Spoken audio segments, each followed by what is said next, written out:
Исәнмесез, эфирда Татарстанның көньяк-көнчыгыш хәбәрләре, студияда Резида Шамсуллина. Бүгенге программада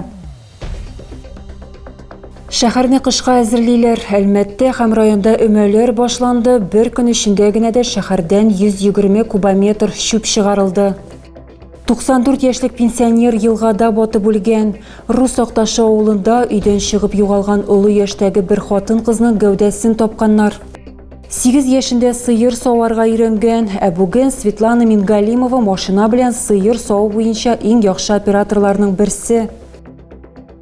Әлмәтнең Үзәк мәчетендә махсус хәрби операциядә якыннарын югалткан гаиләләр белән очрашу үткәрелде. Залда һәлак булган солдатларның тол хатыннары, ата-аналары һәм балалары җыелды. Күркәм гадәт буенча очрашу Коръән аятләре уку белән башланды. Әлмәт мөхтәсибәте гаиләләргә шәһәр клиникаларының берсендә бушлай тикшеренү һәм дәвалану өчен сертификатлар тапшырды.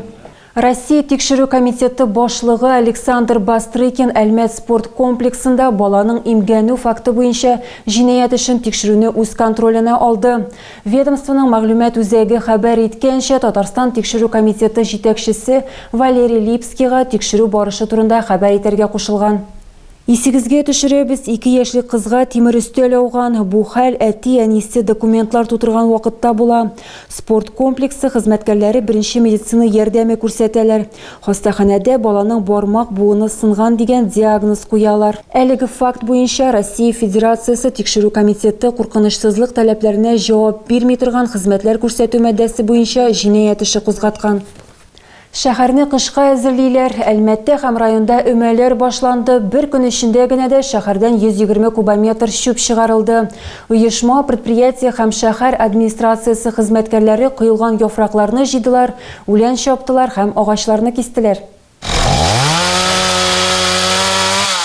Экология департаменты директоры һәм транспорт идарәсе җитәкчесе гараж янында үскән агачны кисәләр.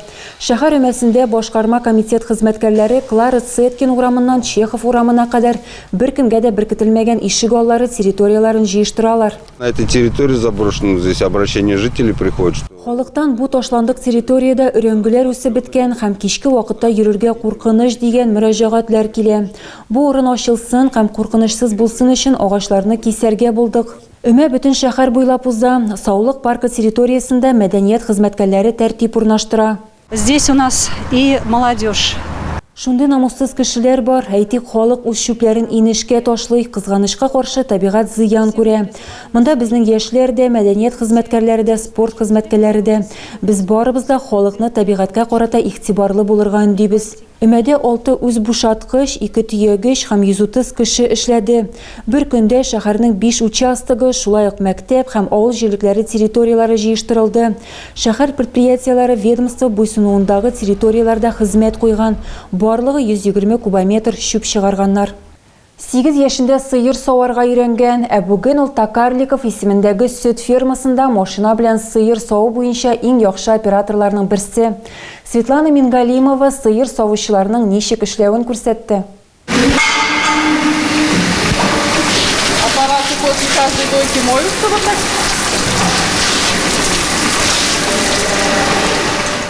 Машина белән сыер саву операторы Светлана Мингалимованың эш көне аппаратны һәм үзенең эш урынын әзерләүдән башлана. Аның төп бурычы сөтне өзлексез саву процессын тәэмин итү. Хәзер сыер саву процессы автоматлаштырылган, машиналар хезмәтне шактый җиңеләйтте. Светлана үз куллары белән дә сава белә, 8 яшендә үк өйрәнгән. Аның әбисе гомер буе сыер савучы булып эшләгән. Бу авыр хезмәттә иң мөһиме үзеңнең сыерларыңны ярату. Светлана Токарликов исемендәге сөтчелек фермасында 5 ел эшли. Эшкә вакыты белән йөри, чөнки үзе Сәвәләй авылыннан. Бирдә 930 баш терлек бар. Бер көндә уртача савым 29 тонна тәшкил итә. Рекордны узган елның ноябрендә куйганнар. 31 тонна савып алынган. Сыерларның да шәхси рекордлары бар. Узган ел аларның берсе көненә 80 литр биргән. Хуҗалыкның планында баш санын 1070-кә җиткерү, моның өчен илнең төрле төбәкләреннән 198 баш тонна кайтарганнар. Әлмәт районында 1300 собый туын тіркәгәннәр кыз бала Юнусовлар гаиләсендә туа. Аңа Айлина дип исем кушканнар. Ул бу гаиләдә беренче бала. Соңгы атнада Әлмәттә 38 бала туган. 2024 елның 9 айында 69 игезәк дөньяга килгән. Иң популяр исемнәр Лев, София, Әминә, Әмир, иң сирәкләре Адалин, Селин, Севастьян, Паулина, Рагнар, Сильвана һәм башкалар. 94 яшьлек пенсионер елгада батып үлә. Рус Акташы авылында өйдән чыгып югалган улы яшьтәге бер хатын-кызның гәүдәсен тапканнар. Я думаю, она просто откувыркнулась, упала и лицом не смогла встать. Не смогла встать. Валентин Волков пенсионерның күршесе. Ул 94 яшендә хатын-кызның яшелчә бакчасын үзе утауы турында сөйләде. Бу урыннарны ул яхшы белә һәм деменция аркасында гына одаша алганлыгы турында әйтә. Һәр иртә саен аның янына килене килә торган була. Бу шимбә көнне әбине өендә тапмагач, ул туганының югалуы турында социаль челтәрләрдә язган. Бер көннән соң Акташ елгасында Валентина Козинаның гәүдәсен табалар. Урынга килгән коткаручылар үлгән хатынны судан чыгаралар. Гадәттән тыш хәлләр министрлыгының беренчел мәгълүматлары буенча өлкән яшьтәге хатын-кыз кыядан елгага егылып төшкән һәм чыга алмаган. Тикшерү алып барыла. Валентин Волков күршесен җылы сүзләр белән генә искә ала. Плохого про неё ничего не скажешь. Я говорю, таких соседей побольше. Аның турында бер начар сүз дә әйтеп булмый, андый күршеләр күбрәк булсын иде. Бик яхшы хатын иде, тәртипле, интернатта балалар белән эшләде. Ул анда кем булганын, әллә укытучымы, мин түгел белмим. Лиза Алерт эзләү отрядында якын кешегез югалганда нәрсә эшләргә кирәклеген искә төшерделәр. Беренче эш итеп полициягә гариза языгыз яки 112 номерына шалтыратыгыз. Кеше югалуы турында Лиза Алерт эзләү отрядына 8-700-754-52 номеры буенча хәбәр итегез. Туганнарыгызга һәм дусларыгызга шалтыратыгыз. Полициягә һәм волонтерларга югалган кешенең яраткан ял итү урыннарын, яшәү һәм эшләү урыннарының иске адресларын хәбәр итегез. Әгәр дә сез югалган улы кешене очраткансыз икән, тыныч булыгыз, аның белән сөйләшегез. Фотосурәткә төшерегез һәм полиция чакырыгыз. Шит кешенең бәласенә битараф калмагыз. Ял көннәрендә Әлмәт районында 2 юл транспорт һәлакәте булган. Шимбә көнне төнлә 17 яшьлек егет зыян күргән. Автоинспекторлар хәбәр иткәнчә, ул машина йөртү таныклыгы булмаган килеш исерек хәлдә руль артына утыра. Нәтиҗәдә машина йөртүче тизлекне арттыру сәбәпле юлдан төшеп әйләнә. Аны җитди җәрәхәтләр белән хастаханәгә китерәләр. Элегрәк аны руль артында хокуксыз тоткарлаганнар инде. Өстәвенә аның янында махсус җайланмасыз бала утырган. Икенче юл транспорт һәлакәте Казан-Оренбург трассасында Нагорная авылыннан ерак түгел булган. Монда Лада белән Шкода очрашкан. Дәүләт автоинспекциясының беренчел версиясе буенча авария безнең ил автомобиле икенчел әһәмияттәге юлдан чыкканда була. Нәтиҗәдә Лада йөртүчесе урында ук һәлак була. Шит ил машинасындагы 49 яшьлек ир-ат җәрәхәтләр белән хастаханәгә озатыла. Кичә төзелеп килүче Әлмәт-Алексеевск юлында тагын бер машина юл һәлакәтенә эләккән.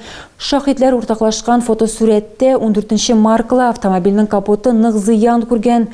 Шаһитлар хәбәр иткәнчә, бер кеше һәлак булган, тагын берсе хастаханәдә. Лениногорск районы башкарма комитеты җитәкчесе Марат Гырифанов ял көннәрен беренчеләр хәрәкәте белән үткәрде.